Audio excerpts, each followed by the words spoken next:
ว่าปะทะที่เจ้าเอาเทปผัดแก้มามันไปได้บ่ให้ กับพ่อได้เป็นเพื่อนนะบอกกับพ่อจัน มันพ่อ ทราบว่ากำลังส่งคอไป กำลังส่ง หับบอก ไป หับเลยลองโทรมึงอยู่ลองโทรถามมึงอยู่ ต้องโทษดิของมึงเด้อ ลองโทรยังไงมึงอยู่ อยู่บ่ ทำได้กว่านะ กวนเราเลย พอลองโทรเบิ่งแล้วเราสิคุยในไหนกับลูกชายเราเพราะว่า โดนบ่ เขายังบ่เคยได้ยิน บ่ได้ บ่ พอกันโดนบ่ เรายังไม่ได้เคยคุยกัน อันนี้เลย มันโหจังเทื่อได้ โอ้ จำได้จำหนึ่ง ทีนี้เจ้าก็ถามว่า คำว่ามาบ้านน่ะคุยเราคำนมโทรศัพท์นี่บ่คุยเรา อ๋อไว้เมื่อกี้นี่เพลงนึง จะฮู้ว่าข่อยว่าสิเด้อ ตึ๊ดเนี่ย กันนี่เนาะตกอิสระเนาะ อ๋อจะละหับได้ ฮะ จะละหับ เอาแล้ววันจงไปชื่อบ่ นี่ไงนี่ก็ จะโทรบ่ได้แล้วเนาะ เออ โทรบ่ได้ อยากคุยกับพ่อแล้วบัดพ่อแล้วยังท่านฮับบัดพี่น้องเนาะ เป็นพ่อสิฮับเป็นเพื่อน เอาเพื่อนในเพจเนาะ ฉันบ่ เออบ่แม่นว่าเห็นพ่อได้เพื่อนเนาะบ่ได้ได้ บ่ แบบ แม่ นั้น น เดี๋ยวเนาะโอ้เข้าใจผิด โอ้ยยิ้มเก่งจังเลยใคร เหมือนคนเป็นเพื่อนได้เด้อ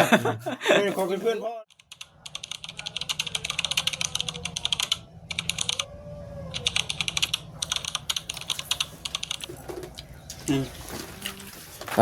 เถอะคักปานยัง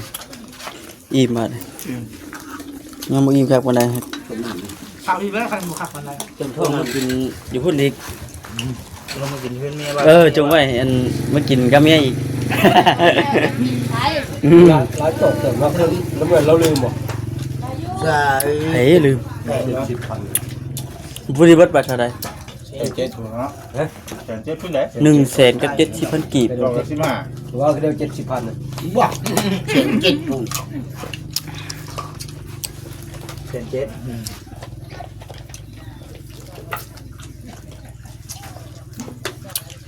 มึงไปที่ไหนเนาะบ่แอนเมื่อเนาะ เป็นเมื่อคู่มือเนาะเพิ่น สิมาอีกบ่ ยังได้เพิ่นโทรมาสั่งว่าอันนี้นะบ่ต้องเฮ็ดมื้ออื่นจังเฮ็ดเพิ่นว่า อืม คุยเลยบุกงานเขาเลย อันนี้บ่ เราหยาดเจ้านี่ บ่ทันเนาะบ่ทันเนาะทางเจ้าว่าตัวนี้ยังบ่ได้เลย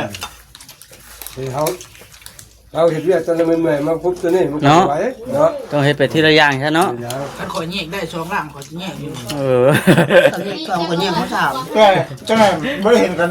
นั่นในรอบบัดนี้เนาะเดี๋ยวเบี้ยบ่เห็นกันแล้วบัดนี้ กูก็จะเฮ็ดให้ทุกคนอยู่ เอาเนาะ อยากให้ได้ทุกคน ตามสเต็ปตามส ให้ เต็ ทั ป นทุกคนอยู่แต่มันบ่ทัน ตามสเต็ปมันจังงานมันจังออกมาดี เนาะ คันฝนตกพอลงก็หาก็ยอมมือกัน เฮ็ดนำบ่ได้ติ ยอมหาสิตกกันก่อน บ่ได้จังไปถึงช่วยไปให้แล้วบ่ได้ แล้วต้องลุยแล้วเห็นแล้วจ้ะ ไปถึงกันเมื่อไหร่จะย้ายไปแล้วก่อนจังไป ตกกะจองคน ตกกะ แย่งมานี่ เรียนแล้ว มันจะเฮ็ดตลอดเลยคนพูดก็มีเนาะจังเฮามันเนี่ยกันนะ ต่อกันกับเป็นคลิปกินข้าวมื้อกินนี้พี่น้องเอ้ยเนาะมาวันนี้ ให้ได้แล้วนะนี่เอา สังสารเพิ่นกำลังกินข้าวพักผ่อนแล้วก็กำลังลงมือเฮ็ดพี่น้องเอ้ยเนาะ เขาเห็นอยู่หน้าเขาบ่ใส่บ่โบกก็ได้นะเอาขึ้นมาอยู่ร้านมันที่คือขั้นสามประมาณนี้แหละ ก่อนบอกนะ ว่าเป็นแต่ละเขตดิอย่างนั้นเป็นบางเขตที่กันอยู่ แถวเขตเฮาก็สิอยู่ในประมาณ 4,000 ปลาย 4,000 ปลายเขตเท่านั้น เขตเฮานะมันสิอยู่ในประมาณ 4,500นี่แหละ เนี่ยพี่น้องเนาะบ่หักแต่ว่าข่อยนี่ถ้ามาข่อยเฮ็ดก็สินั่นอยู่พอสิลดบล็อกลงไปนี่เพราะว่าบล็อกก็ยังมีอยู่เด้ บอกเก่าบ่ แม่นบล็อกน้ำเพื่อนน้ำเฮ็ดเพื่อนครัวเมื่อกี้นี่ก็งบประมาณบ่หลายย้อนมีเครื่องยังแน่แหละปิดครับ มันบ่ใส่เบ็ดบ่ มันอยู่นั่นฮะนั่นเองก็ โบกข้างในบัดนี้พี่น้องเนาะ แม่มันบ่มีเวลาหรอกแกห้องน้ำตัวเก่าตัวเพื่อนก็เฮ็ดเองนั่นแหละ เอาแบบนี้ครับแบบง่ายๆเขตอยู่หน้า ครับพี่น้องเนาะบัดนี้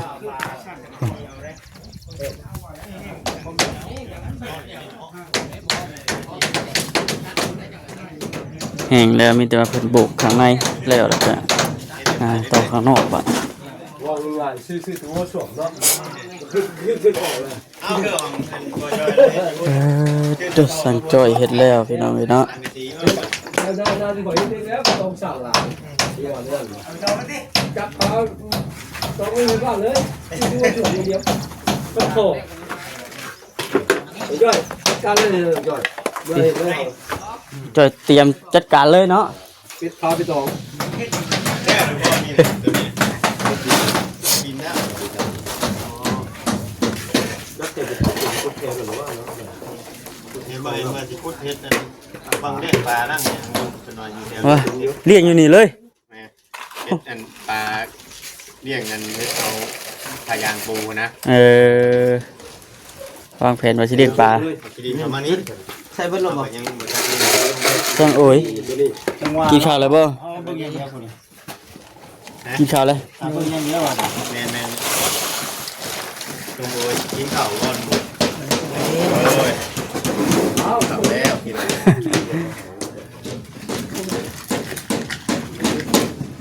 มาได้ใช้ก็มากิน อันนี้ พักพร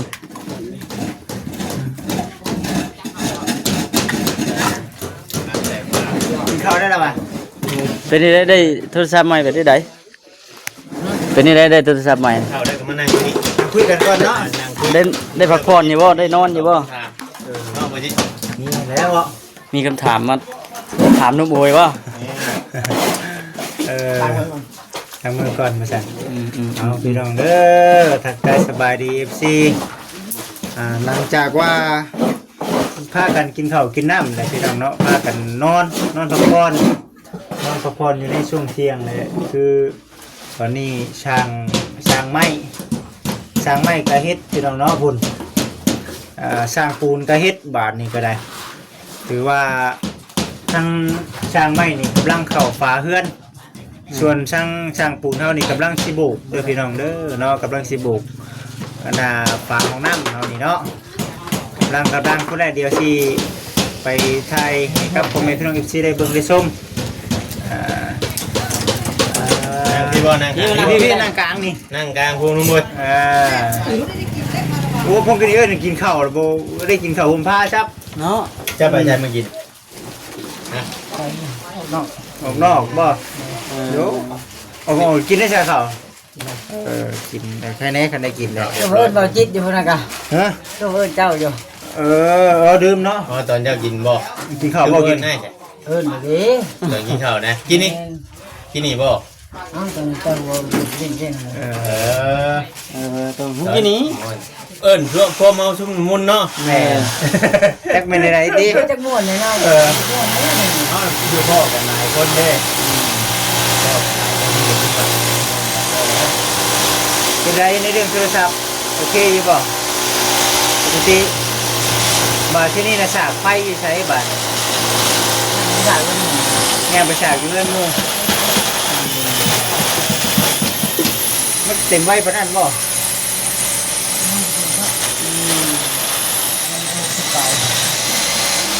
มาเล่นกับ เราก็คอยแบบเด็กนั่นปานไหนเด้ว่ามันกระบวนไว้ปานไหนคือเฮาว่าใส่ถ่ายคลิปมันเบิดวะ เขาถ่ายเต็มมาได้เลือดหนึ่งช่วงเขาที่เลือดก่อนในสลบก็ได้ ถามว่าเฮาทำงานของข่อยนี่ทำบ่เสียต้นไว้แบบนี้น่ะถ่ายประมาณ3คลิปนี่คือเบิดเนาะคือการต้องเสียบไว้ตลอดเลย คือไว้อย่างนี้เลย ข่อยจนบ่ได้ใช้ไม้เดี๋ยวนี้ใช้ข่อยบ่ทนเลยใช้ไม้แต่มัน เป็นเนาะเสียบไปนี่พี่จักผม จังว่าไอ้เนี่ย รอบก็ปัจจุบัน เพราะว่าเฮาบ่ได้ใช้ว่าเฮาบ่ได้ถ่ายคลิปถ่ายหยังก็ป้าไว้มันมืออยู่เนาะคือใดเฮาบ่ได้ออกมาเฮาหยุดอันนั้น โอ้ยเป็นอย่างนี้ มื่อนี่เฮ็ดอย่างแน่มื่อนี่ คนดิน คนดินบ่มื่อนี่โอ้ทางแหวนเพิ่นบอกเพิ่นยังเชื่อมาอีกบ่มื่อนี่ ก็แรงนะเพิ่น ตัวแรกสิมาอีกบ่มาถือว่านั่งเป็นก้อนคือตรงไหนเนาะนั่ง คุยกันก่อนคุยกันก่อน โดยเห็น แม่นี่แต่คุยท่าเอาสบายดีนี่ยังก็คุยกันเบิ่งเด้อเดี๋ยวเมื่อกี้สิไปเบิ่งช่างเพิ่นก่อนกำลังบุกเนาะจัดการ ทางนั้น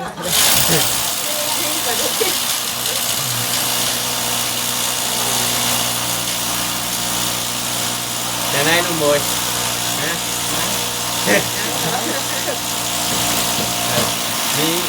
มียังอยากบอกง่ายๆเลย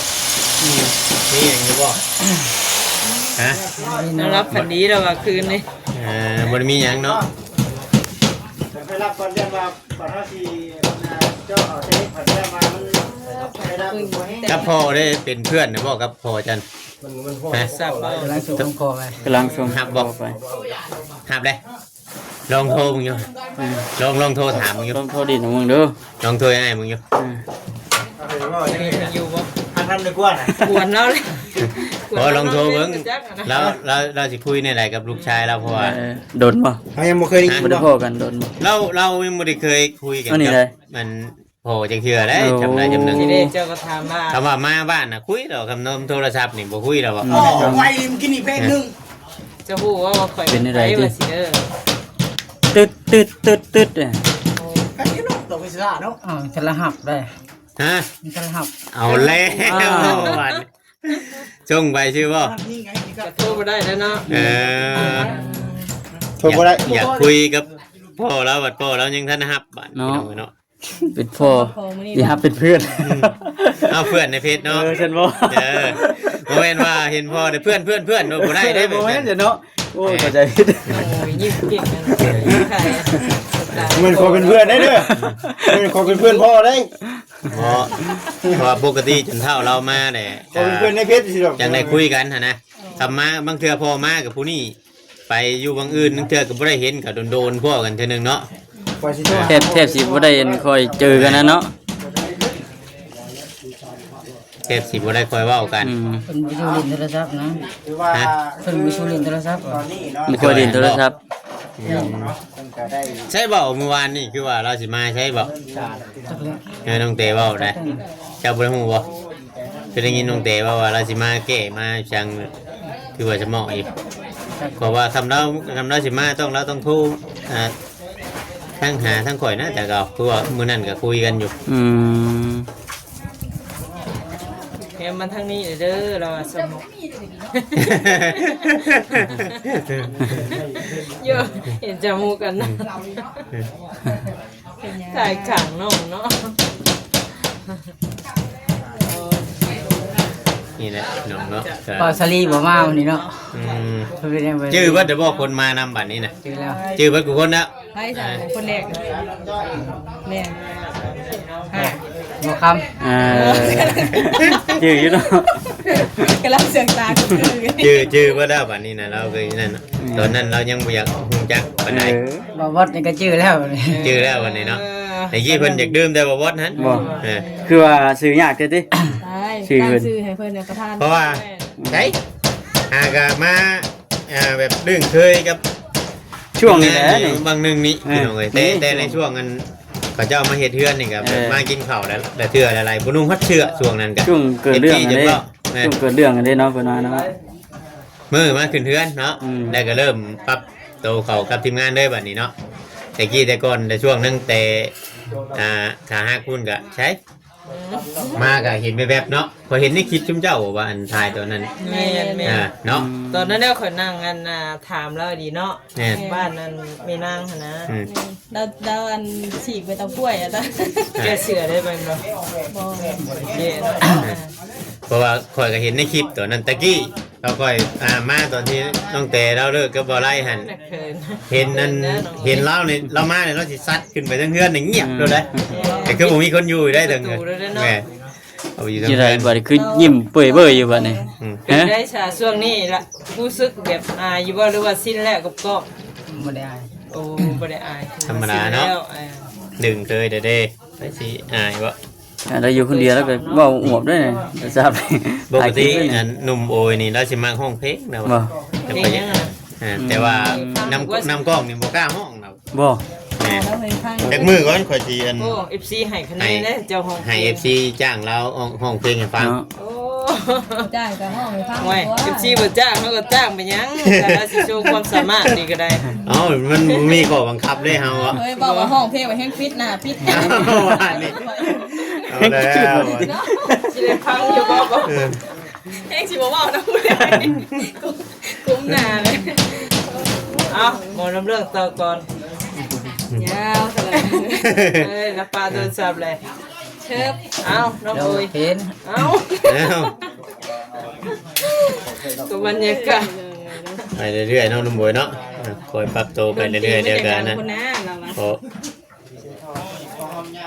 วางหัวมันไปซะแล้วพอมึงเอา หนุ่มน้ำไปเด้อบัดนี้เด้อคำว่า ตัวจังซากเพิ่นเนาะ แมนน้ำถกน้ำทางหยุ่มไว้น้ำมันเกือบฮะ ในทางก็มี นั่นแหละจังว่ายันว่ามันขาดมันยังนึงเกือบัดเพิ่นเฮ็ดหันเฮ็ดนี่พี่มันสินักตัวนี้ ให้พื้นเนาะ นักบัดตัวเทพื้นตัวนี้ ต้องเกียมไว้แล้วเนาะ ใส่ ว่าซั่น แท่งหรือว่า ใช้แท่งนี่ไว้หยุ่มไว้มือเล็กมือน้อยบัดเพิ่นเทพื้นตัวนี้มันได้ใช้น้ำหลายเด้ เดี๋ยวเอา แม่น บริเทมันนี่สิ บ่ได้เทมื้อนี้แล้วจังว่าให้เฮาเตรียมไว้ เตรี นะ ยมไว้ตั้งแต่ ถ้ามือไหนสิเทนี่ห้วยเพื่อจุ่มเจ้าสิจุ่มได้ทางนึงอันนี้นี่โยนักง่วง ไป เกือบได้ พี่ เนาะ น้องเนาะแม่ จัง เด็กอันคุยนั่นน่ะโอ้คุยได้บ่ สร้างเพิ่นก็กำลังพี่น้องเนาะเริ่มมาบ่คำลืมเบิ่งกันอันนี้พี่น้องเนาะเอาขึ้นได้อันนี้เสานี่ สองคุยพอนึงเนาะประมาณนี้เนี่ยเนาะตัวมือได้เนาะตัวมือนี่ไป ก็พยายามมาจิเจอเอาท่อออกบ่ฮะ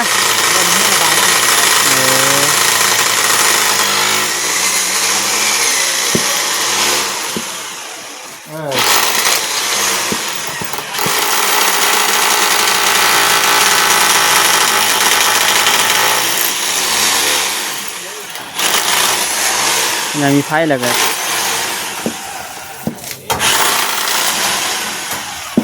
สบายครับกูยังกันมีไฟเนาะมันยากตัวมีไฟเนี่ยพี่น้องเอ้ย